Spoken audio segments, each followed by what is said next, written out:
Assalamu alaikum les frères et sœurs.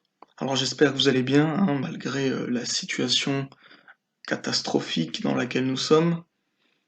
Alors aujourd'hui j'aimerais émettre un commentaire concernant une vidéo publiée par le prédicateur laïque, le pseudo-imam Mourad Hamza, dans laquelle il répond à une préoccupation d'un musulman de France, qui est puis-je prier avec des habits de travail sales?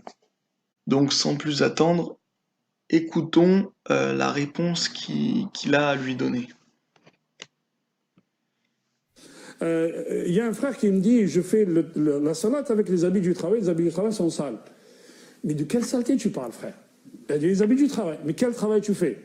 Je ne sais pas, moi. Si tu es boulanger, il y a la farine, c'est pas une souillure. Si tu es peintre et qu'il y a de la peinture, c'est pas une souillure.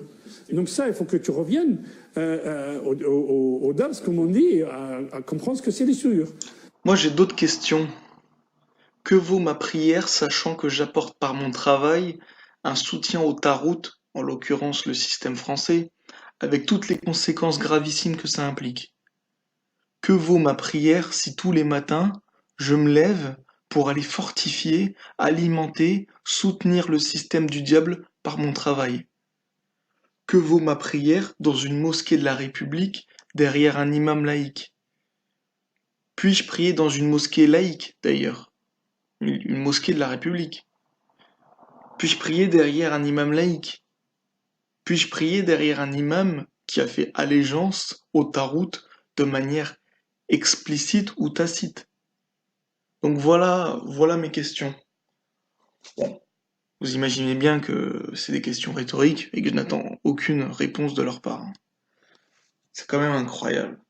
On vit dans le shirk et le coufre jusqu'aux oreilles du fait de notre situation. On commet tout un tas de grands péchés, d'annulatifs de l'islam, mais eux, ce qui les préoccupe, c'est de savoir si après avoir travaillé toute la journée pour le tarout, est-ce qu'ils peuvent prier avec leurs vêtements de travail sales. C'est incroyable, incroyable. On n'applique rien de la religion, il n'y a pas d'autorité islamique au sens étatique, il n'y a pas d'application de la charia, il n'y a pas de paiement de la zakat, il n'y a pas de commandement du bien, il y a pas de condamnation du blâmable. Notre argent est illicite, car émanant d'un système euh, économique diabolique. On soutient, on alimente, on fortifie un système diabolique, en l'occurrence le système français, par notre travail, par notre consommation, par les impôts que nous payons, etc., etc. On vit sous les pieds des koufars, et eux, ce qui les préoccupe, c'est de savoir s'ils peuvent prier avec leurs vêtements de travail sales. C'est incroyable, incroyable. On marche sur la tête, quoi.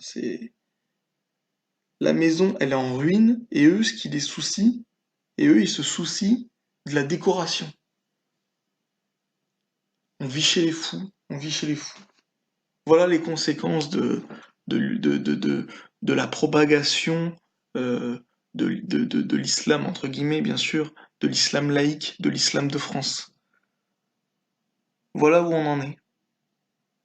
C'est grave, gravissime, au possible, et c'est peu de le dire.